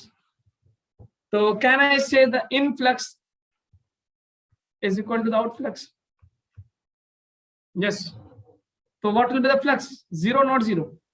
0. 0। अब इसी चार्ज को मैं अंदर रख दूं, चलिए अब बताइए कि इस what is the electric flux through this sphere, 0 और नॉट 0? आप देखेंगे ना, ये छोटा सा कंसेप्ट कितना इंपॉर्टेंट बनने जा रहा है आपके लिए। This is going to be very important for you. I am going to show you questions based on this only. Electric flux through sphere, 0 और नॉट 0? Not 0. नॉट 0, बिल्कुल से, क्योंकि भाई ये पॉइंट चार्ज है, इससे इलेक्ट्रिक फील्ड्स जितने भी होंगे they are only going outside, या तो सिर्फ बाहर जा रहे होंगे या तो सिर्फ अंदर जा रहे होंगे, तो that is not going to be 0। Electric flux through sphere कितना हो गया? That is not 0। ओके, तो अब अच्छा, अगर हम एक बात पूछें नाउ, अब देखते हैं what is Gauss law, Gauss theorem क्या कहता है। बहुत ध्यान से देखिएगा, this is the most important and the most easiest part of the chapter, जिससे आप स्कोर बहुत अच्छे से कर सकते हैं। गॉस लॉ कहता है कोई भी क्लोज सरफेस ले ले, take any close surface, any close surface आप ले लीजिए, कुछ भी क्लोज। अभी हम इलेक्ट्रिक फ्लक्स निकालना भी अलग से सीखेंगे कि कैसे इलेक्ट्रिक फ्लक्स निकालते हैं, E dot F, that I will also do. बस एक फ्लक्स का आइडिया हो गया। इलेक्ट्रिक फ्लक्स क्या होता है? Number of field lines crossing in area. Mathematically उसको कैसे देखते हैं अभी थोड़ी देर बाद देखेंगे। कोई भी close surface, Gauss theorem apply करने के लिए पहली कंडीशन क्या है कि सरफेस कैसा होना चाहिए? क्लोज, और उसका शेप कुछ भी हो सकता है, ऑफ एनी शेप, कुछ भी ले लिया हमने, Q1, Q2 बाहर, Q3 बाहर, Q4। तो अगर हम आपसे पूछे कि मान लें एक पॉइंट ले लेते हैं, ये पॉइंट, ये येलो कलर का, इस पॉइंट पे इलेक्ट्रिक फील्ड कौन कौन सी चार्जेस पैदा कर रही है, प्रोड्यूस कर रही है? At this yellow point which charges are producing electric field? Q1, Q2, Q3, Q4। जी बताइए, इस येलो पॉइंट के एरिया पे जो मैंने येलो कलर का वो बताया कि at this point which of the following charges are producing electric field? Q1, Q2, only Q1, Q3? सभी तो प्रोड्यूस करेंगे ना इलेक्ट्रिक फील्ड, तो सभी प्रोड्यूस करेंगे। Yes, sir. ओके ठीक है, जब गॉस थ्योरम से आप मैथमेटिकली सॉल्व करेंगे तो यू विल सॉल्व दैट जो फ्लक्स होगा, flux through close surface is only due to inside charges. अभी आपको पीछे मैंने एक एग्जांपल हिंट भी दिया कि आउटसाइड चार्जेस का फ्लक्स क्या हो जा रहा है, जीरो। इनसाइड चार्जेस का फ्लक्स जीरो नहीं हो रहा है अगर सरफेस क्लोज्ड है। याद रखिएगा, सरफेस क्या है, क्लोज्ड है। तो जब भी किसी क्लोज सरफेस का फ्लक्स निकालेंगे तो वो सिर्फ किसकी वजह से आएगा, इनसाइड से, क्योंकि आउटसाइड चार्जेस का फ्लक्स क्या हो जाएगा, कैंसिल। लेकिन अगर हम इलेक्ट्रिक फील्ड निकालना शुरू कर दें किसी पॉइंट का तो वो किसकी वजह से आएगा, इनसाइड से, आउटसाइड से, या सबकी वजह से, सबकी वजह से। एग्जैक्टली तो और उन्होंने जब कैलकुलेट किया गॉस थ्योरम से, हम जब कैलकुलेट करेंगे मैथमेटिकली तो हमें मिलेगा the total flux will be equal to inside charge upon epsilon naught. ये मैथमेटिकली हम प्रूव करेंगे, which I am skipping for now, because ये एप्लीकेशन ही इंपॉर्टेंट है कि क्लोज सरफेस होना चाहिए, फ्लक्स जो होगा वो due to inside charges only. ठीक है, तो अगर हम यहां पे बात करें इलेक्ट्रिक फील्ड किसकी वजह से हो रहा है, ड्यू टू ऑल, पहला पॉइंट। और अगर मैं बात, फ्लक्स का सिंबल ये होता है, फ्लक्स, फ्लक्स जो होता है, the flux has symbol this, ये फाई जो है फ्लक्स होता है, फ्लक्स बोलते हैं इसको, इलेक्ट्रिक फ्लक्स। जो फ्लक्स होगा वो किसके होगा, only due to Q1 and Q2।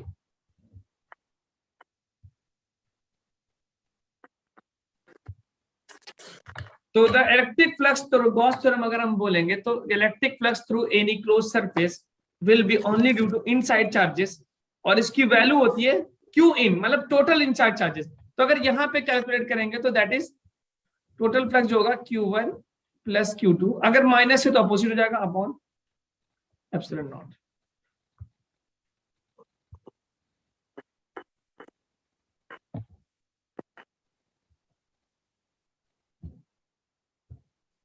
Okay, yes. कोई कंफ्यूजन तो नहीं है, कोई डाउट तो पूछ सकते हैं आप बहुत इजीली। No sir. अच्छा, No. डाइपोल का मतलब समझते हैं, dipole, dipole, Yes, sir. Dipole क्या होता है, इक्वल और अपोजिट चार्जेस को थोड़ा दूर पे रखते हैं, minus q plus q, equal and opposite charges are called as dipole. अगर मैं इस क्लोज सरफेस के अंदर एक डाइपोल रख दूं तो what will be the flux through the surface, अगर इस क्लोज सरफेस के अंदर एक डाइपोल रख दूं तो what will be the flux through the surface, yes exact, बिल्कुल सही, जीरो होगा, क्योंकि क्यू इन क्या होगा, total Q1 Q minus Q upon epsilon not, zero. ठीक है, इसका मतलब इस सरफेस के, अगर हम किसी क्लोज सरफेस के अंदर एक डाइपोल रख दें the flux will B zero. क्या इलेक्ट्रिक फील्ड भी जीरो होगा? What about electric field? पता है ये जेईई मेंस 2020 का क्वेश्चन है, electric field concept based on surface, क्या इलेक्ट्रिक फील्ड भी जीरो होगा?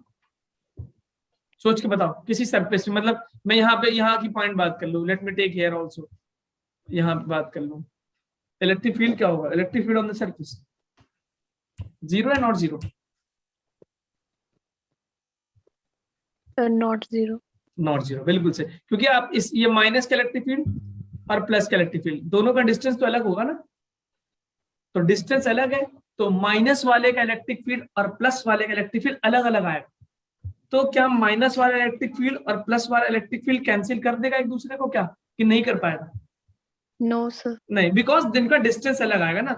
इसी तरह अगर हम इस पॉइंट की बात करें तो ये वाला चार्ज और ये वाला चार्ज दोनों का डिस्टेंस अलग होगा, तो माइनस प्लस चार्जेस का इलेक्ट्रिक फील्ड कैंसिल आउट नहीं कर पाएगा, इट मींस जीरो नहीं होगा, नॉन जीरो होगा। लेकिन गॉस थ्योरम ने जब मैथमेटिकली कैलकुलेट किया जो पीछे, तो जो फ्लक्स आएगा that is only due to the inside charges, not due to the outside charges. चलिए 5 मिनट और मैं आपको कुछ क्वेश्चंस की तरफ बढ़ते हैं, बहुत देर हो गया थ्योरी। ठीक है, तो गॉस थ्योरम में सरफेस क्लोज होना चाहिए, फ्लक्स जो आएगा that is only due to the inside charges, लेकिन इलेक्ट्रिक फील्ड जो है that may be due to inside also and outside also. Okay ठीक है, अगर इतना नोट कर लिया, समझ लिया, तो हम आगे बढ़ सकते हैं, या थोड़ी देर दिमाग को ठंडक दे दें। Done, sir. Done, sir. Okay ठीक है, चलिए ये क्वेश्चन देखिए और बताएं आंसर क्या होगा। Consider the charge configuration. A spherical Gaussian surface as shown in figure. When calculating the flux of electric field over the spherical sphere, the electric field will be due to positive surface में due to only positive charge Q2. Trick calculating the flux सिर्फ होता है side charge के द्वारा only over the sphere. The electric field flux of the electric field will be due to electric field.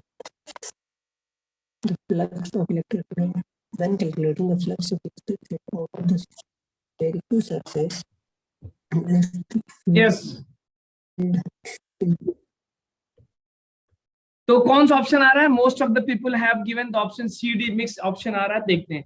Consider spherical surface when calculating the flux of the electric field over the surface, the electric field will be due to. कह रहा है कि जब आप flux calculate करेंगे तो field किसकी वजह से होगा? कौन सा ऑप्शन आएगा? Very good. देखिए क्वेश्चन क्या पूछ रहा है, इलेक्ट्रिक फील्ड किसकी वजह से होगा? चार्जेस की वजह से, ऑल द चार्जेस। बिल्कुल सही जवाब है। लेकिन अगर आपसे पूछा फ्लक्स किसकी वजह से होगा, what will be the electric flux, जब आप कैलकुलेट करेंगे मैथमेटिकली तो बाहर वाले का फ्लक्स कैंसिल होके तो ऑप्शन क्या बचेगा? Q1 and minus Q1, D option होता है। तो कुछ लोग कंफ्यूज हो गए, क्वेश्चन फ्लक्स नहीं पूछा है, फील्ड पूछा है, तो सी ऑप्शन आएगा। ओके चले आगे क्या? Yes, sir. कंसेप्चुअल क्वेश्चन था, ठीक है। अब देखिए, अभी बताया कि फ्लक्स जो होता है, मैं फिर से थ्योरी बता दूं, फ्लक्स जो होता है, चलिए मैं आपसे एक क्वेश्चन पूछ रहा हूँ, ठीक, पहले ये हिंट दे दें। ये रहा सरफेस 1 और ये रहा सरफेस 2, ठीक है। इसके अंदर रख देता हूं Q1 चार्ज और इसके अंदर रख दूं Q2 चार्ज, ठीक है, और यहां रख दूं Q3। अब मैं पूछ रहा हूं आपसे, what will be the flux through surface 1? Gauss theorem लगा के बताइए, फ्लक्स थ्रू सरफेस 1 क्या होगा? Sir, Q1 plus Q2. Q1 plus Q2। Surface 1 अंदर वाला है, ये वाला जो रैंडम शेप का बनाया मैंने। Sir, only Q1. Exactly, very good, बिल्कुल सही, perfect answer. Because while calculating the flux, we take only the charge which is inside. अच्छा, फील्ड की बात करूंगा तो सारे चार्ज आएंगे। ओके, व्हाट विल द, इसका सरफेस 2 मान लो, फ्लक्स 2 क्या होगा? सरफेस 2 से इलेक्ट्रिक फ्लक्स कितना होगा सरफेस 2 से? Sir, Q2 upon epsilon naught. अच्छा, Q2 अपॉन एप्सिलॉन, ये सही बोला जा रहा है क्या? ये फ्लक्स थ्रू सरफेस 2,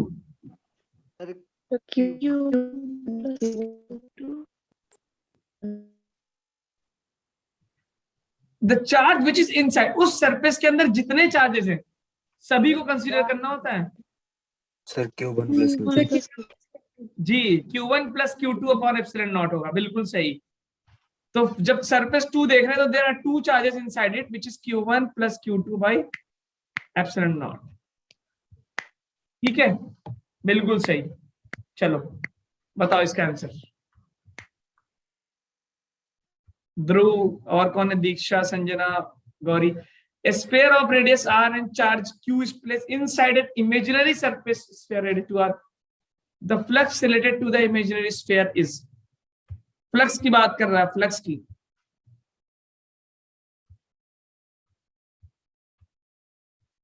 प्रशांत ने फटाक से आंसर दिया है, और who else is going to answer the question? Wow, great great, 3 3 4 5 6 7 8, good. लेकिन आंसर्स कम आते हैं, मतलब according to the attendance the answers are less. बहुत से लोग ऐसे हैं बिल्कुल बैठे हैं, हमको क्या है। पार्टिसिपेट करो, पार्टिसिपेट। खैर आप लोग इतनी देर तक ऑनलाइन बैठे हैं, इट्स ए गुड थिंग। तो अगर हम बोले स्फीयर रेडियस आर का दे रखा है, उसके अंदर एक इमेजिनरी सरफेस है, इमेजिनरी स्फीयर है, सॉरी डायग्राम, तो फ्लक्स पूछ रहा है। तो बहुत सिंपली अभी देखा आपने क्या होता है, उसके अंदर चार्ज क्यू है, Q/2 ए आ गया क्या ऑप्शन? बिल्कुल Yes, सही, ए sir. ऑप्शन है। ठीक है, चलिए और दूसरा ऑप्शन देखिए। चलो ये क्वेश्चन देखो जरा। सर 1 मिनट दिखाना क्वेश्चन। ओके ठीक है, बिल्कुल दिखाएंगे। ओके, तो first is the correct answer, बिल्कुल सही ठाकुर, सभी का आंसर सही है, A is the yes correct sir, thank you answer. Sir. Okay ठीक, इस क्वेश्चन का जवाब देना। अब ये है conceptual question. Close surface A S है,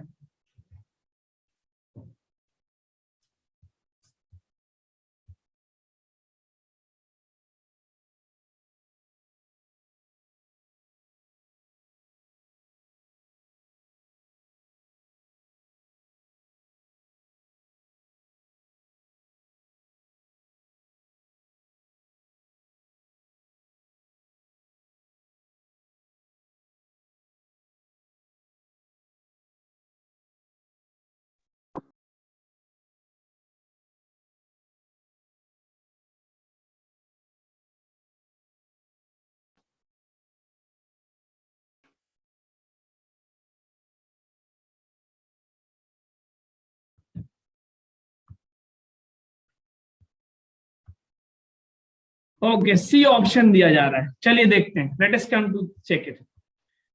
कहना है कि charges Q1 and Q2 lie inside and outside a close surface. कोई भी क्लोज सरफेस हमने बना लिया रैंडम शेप का, Q1 अंदर की तरफ है, Q2 बाहर की तरफ है। कह रहा है let E be the field at any point on S की बात कर रहा है, and phi be the flux over of E over S, यानी फाई क्या है? इलेक्ट्रिक फील्ड का फ्लक्स है। ठीक, तो अगर हम बात करें इस पॉइंट पे, E उसका फील्ड है और S उसका फ्लक्स है। कह रहा कौन से स्टेटमेंट रॉन्ग है? कह रहा if Q1 changes both E and phi will change. बिल्कुल सही, क्योंकि Q1 अंदर है, Q1 चेंज करेंगे, इलेक्ट्रिक फील्ड भी चेंज होगा और फाई भी चेंज होगा, क्योंकि फ्लक्स जो है इनसाइड पे डिपेंड करता है। तो पहला ऑप्शन सही है, सॉरी ऑप्शन नहीं, स्टेटमेंट सही ऑप्शन कराते, क्योंकि हमको रॉन्ग बताना है। बहुत ध्यान से, if Q2 changes E will change but phi will not change. बिल्कुल सही बात है, क्योंकि इलेक्ट्रिक फील्ड दोनों की वजह से पैदा होता है। इलेक्ट्रिक फील्ड तो चेंज होगा, लेकिन फ्लक्स सिर्फ इनसाइड केस होता है, तो फ्लक्स चेंज नहीं होगा। This is the correct statement. अब कह रहा है Q1 equal to 0 and Q2 not equal to 0, यानी अंदर वाला चार्ज 0 है और बाहर वाला चार्ज 0 नहीं है, तो इलेक्ट्रिक फील्ड 0 नहीं होगा बट फ्लक्स 0 होगा। ये भी तो सही है भाई, दिस इज ऑल्सो करेक्ट। सी वाला क्या होगा? सानिया क्या कह रही है आप? भाई सी वाला क्या कह रहा है? अगर अंदर वाला चार्ज 0 कर दें, सी ऑप्शन को देखते हैं जरा, कि अंदर कोई चार्ज नहीं है लेकिन बाहर चार्ज है, Q1 0 कर दिया और बाहर चार्ज कर दिया नॉट 0, तो सरफेस पे इलेक्ट्रिक फील्ड तो नहीं होगी, बिकॉज इलेक्ट्रिक फील्ड तो सभी चार्ज प्रोड्यूस करते हैं, बट फ्लक्स 0 होगा, क्यों? Because flux is equal to Q in by epsilon naught. तो सी भी तो सही हो रहा है, या सी सही हो रहा है कि नहीं, बताइए मेरे। ओके, नाउ कह रहा है if Q1 not equal to 0, Q1 0 नहीं है, डी ऑप्शन, यानी अंदर चार्ज है बाहर चार्ज नहीं है, तो कह रहा electric field will B 0 but not 5। ये तो सही, इलेक्ट्रिक फील्ड भी 0 नहीं होगा ना, क्योंकि Q1 वाला जो चार्ज है वही तो इलेक्ट्रिक फील्ड पैदा कर रहा है। तो what about D? D is the wrong statement, यानी ऑप्शन डी सही होगा। ज्यादातर लोगों ने सी दिया था, most of you have given the C option. ठीक है, बात क्लियर है क्या? बिल्कुल Yes, sir. Yes, sir. Okay ठीक है, ध्यान से देखते हैं। अब आते हैं जरा, इसका ऑप्शन दीजिए जरा, इसका आंसर दीजिए। एंट्री देखिए, अगर एक फ्लक्स इंटर हो रहा है तो उसको प्लस मान लीजिए, और जो बाहर निकल रहा उसको माइनस मान लीजिए, तो टोटल फ्लक्स मिल जाएगा, या एक को प्लस एक को माइनस मानते हैं।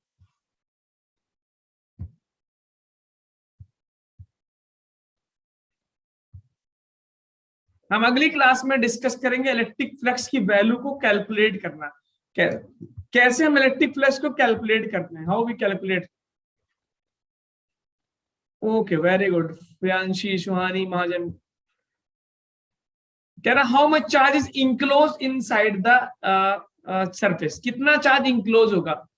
कोई भी क्लोज सरफेस ले लिया, ये कह रहे कोई भी क्लोज सरफेस ले लीजिए, कह रहा है जो फ्लक्स इंटर हो रहा है वो φ1 है और जो बाहर जा रहा है φ2 है, मतलब इक्वल अमाउंट का चार्ज इनसाइड आउटसाइड नहीं है। थर्ड ऑप्शन दिया जा रहा है, तो what is the total flux, बहुत लॉजिकली बताइए टोटल फ्लक्स क्या होगा, φ2 माइनस φ1 या φ1 कुछ भी मान लीजिए, φ2 माइनस φ1 कर लीजिए, φ1 माइनस φ2, बात एक ही पड़ेगी, बस साइन का चेंज होगा। Now you know that the Gauss law लगाते total flux is equal to q in by epsilon naught, तो क्या मैं यहां से लिख सकता हूं charge inside will be equal to total flux into epsilon naught. बताइए कौन सा ऑप्शन मैच हो रहा है, कौन सा ऑप्शन मैच हो रहा है, φ2 minus φ into epsilon naught, B option match हो रहा है, B option is matching, second one, yes. ध्यान से देखिए टोटल इनसाइड फ्लक्स कैसे निकलता है। अब जरा आते हैं फ्लक्स कैलकुलेट करते, लेट अस कैलकुलेट सम फ्लक्स, लेट अस कैलकुलेट सम, हम अब फ्लक्स की वैल्यू कैलकुलेट करते हैं। ओके, टाइम ओवर हो गया है, अगर आप बोले तो 5 मिनट हम फ्लक्स की वैल्यू कैलकुलेट कर एक थ्योरी देंगे ताकि अगले क्लास में इसको कंप्लीट करेंगे। Yes, या sir. क्लास खत्म करें या 5 मिनट, जस्ट 5 मिनट हम इसकी थ्योरी देख लेते हैं।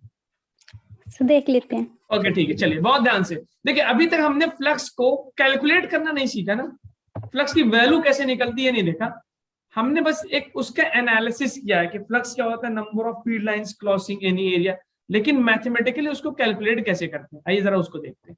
लेट अस सी, कोई पर्टिकुलर एरिया ले लिया, अब हम पहले इससे पहले सबसे पहले डिफाइन करेंगे एरिया वेक्टर। देखिए एरिया तो वैसे स्केलर क्वांटिटी होता है, लेकिन हम किसी भी एरिया को, एरिया वेक्टर क्या होता है, किसी को कुछ आइडिया है तो बता दे, anyone, what is area vector, area vector का डायरेक्शन क्या होता है, नहीं पता, कोई बात नहीं, आप भूल गए होंगे।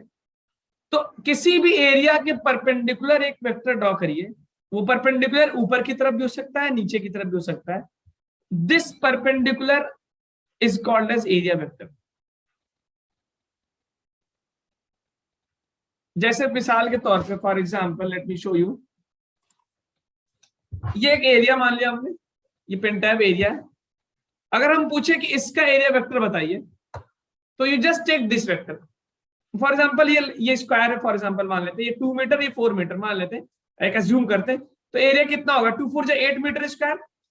अब एरिया वेक्टर क्या होता है, एरिया तो स्केलर क्वांटिटी है, बट एरिया वेक्टर बेसिकली क्या होता है कि हम एक अज्यूम करते हैं इसका डायरेक्शन, फॉर एग्जांपल हम ये बताएं कि एरिया कैसे रखा गया है, ऐसे भी रख सकते हैं, ऐसे भी रख सकते हैं, ऐसे भी रख सकते हैं, किसी भी डायरेक्शन में रख सकते हैं, we can put it anyway.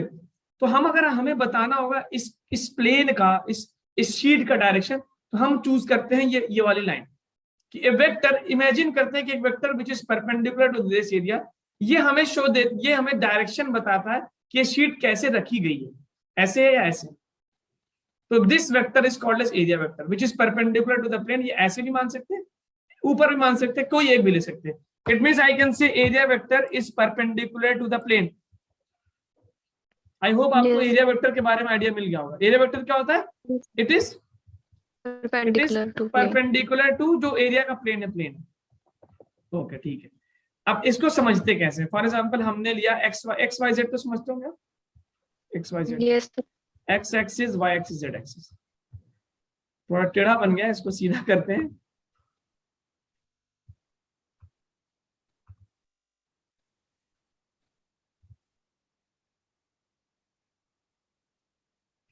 अगर मैं बोलूं कि मैंने एक शीट यहां रख दी एक्स वाई प्लेन में, एक्स वाई प्लेन का मतलब समझ रहे हैं क्या, कि वो प्लेन जो है एक्स एक्सिस और वाई एक्सिस के बीच में को टच इंक्लूड कर रहा है, एक्स वाई प्लेन का मतलब। तो इसका एरिया वेक्टर किधर होगा, क्या इसका एरिया वेक्टर जेड की तरफ होगा, बिल्कुल सही, जेड की तरफ। इसका एरिया वेक्टर जेड की तरफ होगा। तो अब अगर हम बोले जेड की तरफ के कैप होता है क्या, एक्स की तरफ आई कैप और वाई की तरफ जे कैप और जेड की तरफ के कैप। अगर हम मान लें कि इसका था 2 मीटर और ये 4 मीटर, तो क्या इसके एरिया वेक्टर को हम 2 4 जा 8 उसका एरिया हो गया, और डायरेक्शन को के कैप से लिख सकते हैं क्या, बताइए। Yes, sir. ओके, इसी तरह अगर हम ये बोल दें कि ये एक्स वाई प्लेन के बजाय ये रखा हुआ था एक्स जेड प्लेन में, तो बताइए एरिया वेक्टर क्या होगा अगर हम इसको एक्स जेड प्लेन में रख दें? Sir Y. तो हाँ, तो क्या होगा answer? Yes, of course X Z plane में होगा। तो जो परपेंडिकुलर ड्रॉ करेंगे एक्स जेड प्लेन, ये होगा, तो इसका परपेंडिकुलर ऊपर की तरफ आएगा, that is come going to come above. Y के लॉन्ग आएगा, तो क्या इसको हम 8 आई के जे कैप बोल सकते हैं? Yes, sir. ओके Yes, जी, sir. बिल्कुल, बस यही है एरिया वेक्टर का मतलब। तो अब हम डिफाइन करते हैं, बस इसको डिफाइन करके ही मैं छोड़ दूंगा कि इलेक्ट्रिक फ्लक्स कैसे डिफाइन करता है। आप इसको नोट कर लीजिए जरा, एरिया वेक्टर क्या होता है। आप लिख लीजिए an imaginary vector which is perpendicular to the given area, an imaginary vector which is perpendicular to the given area। इसका काम क्या होता है? इसका काम क्या होता है? इसका काम होता है उस प्लेन का ओरिएंटेशन बताना कि वो रखा कैसे है। It gives the orientation of the plane, उस प्लेन को ओरिएंटेशन बताता है।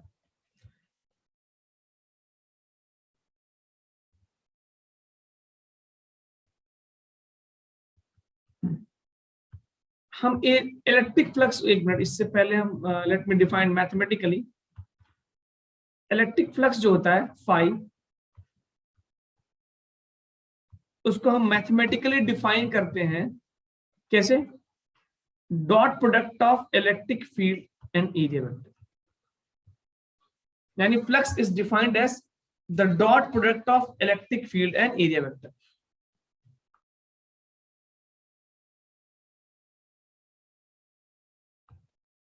It is defined as the dot product of electric field and the area vector.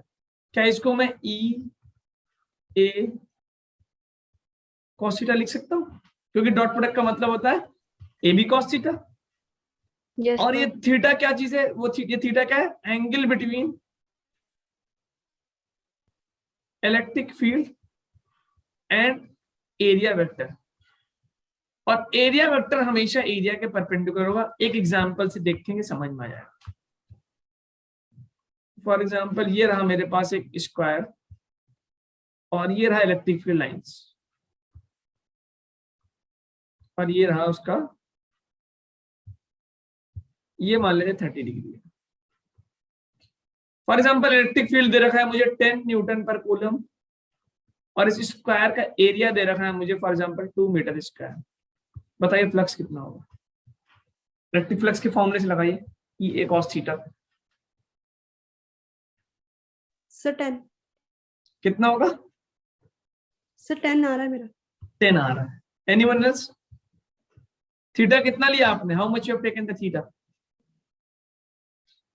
Theta Sir, कितना cos लिया?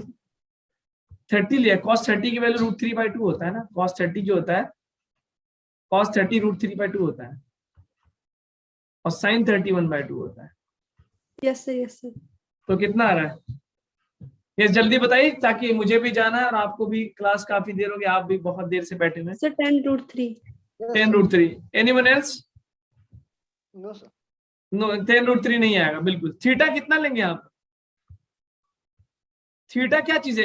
Angle between electric field and area vector.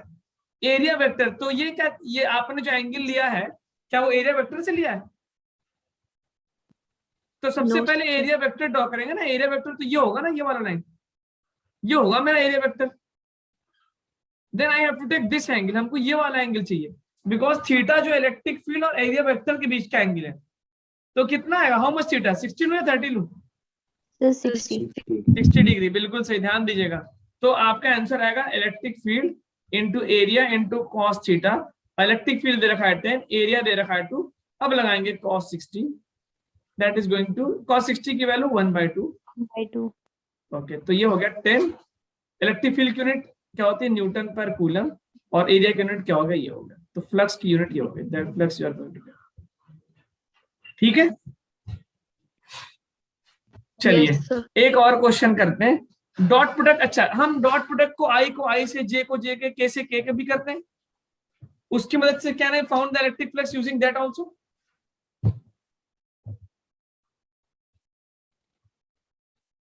Yes sir. ठीक है, एक last question देखते हैं, जस्ट लास्ट क्वेश्चन। इसको ये note कर लिया क्या आपने? Is this noted down? Yes, sir. Yes. Sir इसमें ठीक एक है। बार एंगल बता दो सर। अच्छा देखिए, मैंने बोला जो एंगल लेंगे थीटा, वो कहां से लेंगे? इलेक्ट्रिक फील्ड और एरिया वेक्टर के बीच का। तो ये ग्रीन वाली लाइन इलेक्ट्रिक फील्ड हो गई, ये ग्रीन वाली लाइन, यस सर। ये ग्रीन लाइन क्या हो गया? Electric field.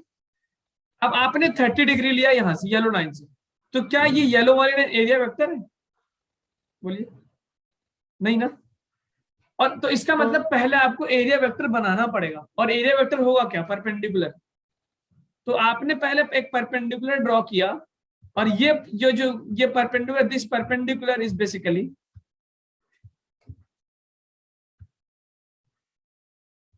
ये जो परपेंडिकुलर लाइन है, ये आपका एरिया वेक्टर है। शुरू करो तुम।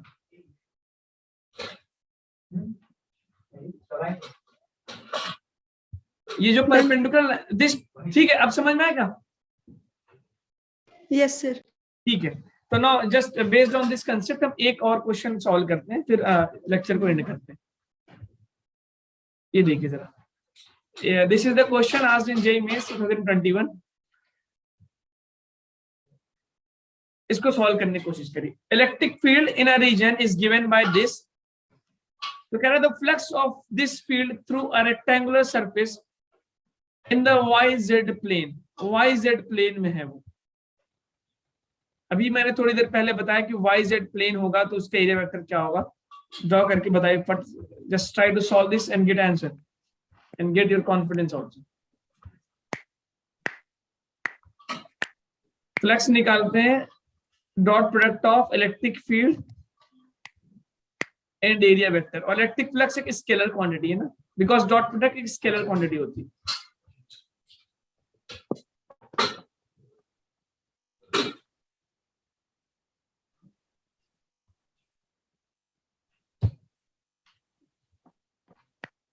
ओके, तो इलेक्ट्रिक फील्ड की वैल्यू तो मुझे दी हुई है, ये इलेक्ट्रिक फील्ड की वैल्यू। एरिया वेक्टर बता सकते हैं? What is the area vector है? How much? उसकी वैल्यू तो 0.4 होगी, 0.4। डायरेक्शन क्या होगा? YZ प्लेन में। Sir X. YZ प्लेन में x मतलब I cap, yes sir. x y z। YZ plane का मतलब ये है क्या? यहाँ पे बना हुआ ये वाला एरिया। तो इसका एरिया वेक्टर परपेंडिकुलर ड्रॉ करेंगे, आई कैप आएगा। तो क्या मैं एरिया वेक्टर को 0.4 आई कैप बोल सकता हूँ? Yes, sir. ठीक है, Yes, now sir. You got. अब हो गया बस, आपको इलेक्ट्रिक फील्ड वेक्टर पता है और एरिया वेक्टर पता है, तो फ्लक्स क्या होता है? E dot A। When you do the dot product क्या करते हैं? आई को आई कंपोनेंट से, जे को जे से, के को के से। तो यहाँ पे जे कंपोनेंट तो है ही नहीं, इसको मैं 0J लिख सकता हूँ, 0J। तो जस्ट मल्टीप्लाई करिए जरा, अब बताइए आंसर। एक और, तो आई वाले को आई से मल्टीप्लाई किया, तो can I say like 2/5 E naught into 0.4 plus J वाले को मल्टीप्लाई करते 3/5 E naught into 0, because area vector में 0 है ही नहीं, जे कंपोनेंट है ही नहीं, तो this is going to be 0। E naught की वैल्यू हमें दी है 4, E नॉट की वैल्यू रखिए जरा, 2/5 into 4 into 10 power 3 multiplied by 0.4। Solve करिए और आंसर बताइए। ये है फ्लक्स की वैल्यू।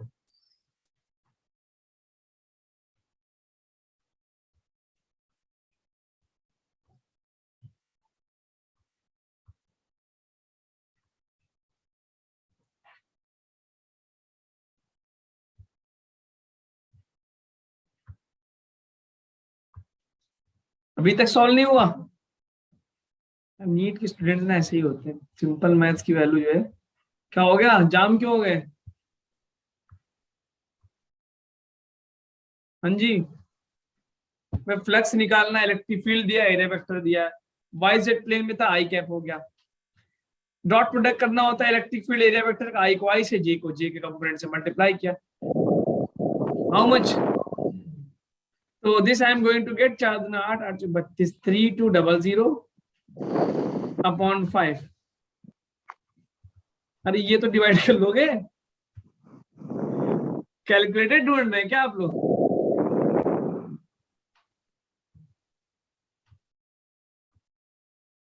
640, चलो भाई इज्जत रख दी तुमने। तो 5 6 30, 640 इज द आंसर। बिल्कुल सही जवाब है, 640 इज द आंसर। देख लो इसको गौर से, इस तरह क्वेश्चंस कई बार और पूछे गए। जब आपको इलेक्ट्रिक फील्ड दी रहेगी, एरिया वेक्टर दिया रहेगा और वहां से फ्लक्स निकालना होगा, तो सिंपली डॉट प्रोडक्ट करना होगा, आई कंपोनेंट को आई से, जे कंपोनेंट को जे से। 640 न्यूटन मीटर स्क्वायर पर कूलम। Yes, okay, sir. ठीक है, समझ में आ गया। तो चलते हैं, आज की क्लास यही खत्म करते हैं। अगली क्लास में मिलेंगे, पोटेंशियल पढ़ेंगे और थोड़ा सा फ्लक्स, हम इलेक्ट्रिक फ्लक्स और गॉस थ्योरम पे कुछ और क्वेश्चंस करेंगे, then we will move on to electric potential. ठीक है, Yes. तो मिलते हैं अगली क्लास में। Good night, good bye. Good night, sir. Right, sir. Thank you, sir. Bye, sir. ठीक, okay bye. Good night sir. हाँ बताइए, कुछ पूछना? सर गुड नाइट बोल रहा था। अच्छा, गुड नाइट, गुड नाइट।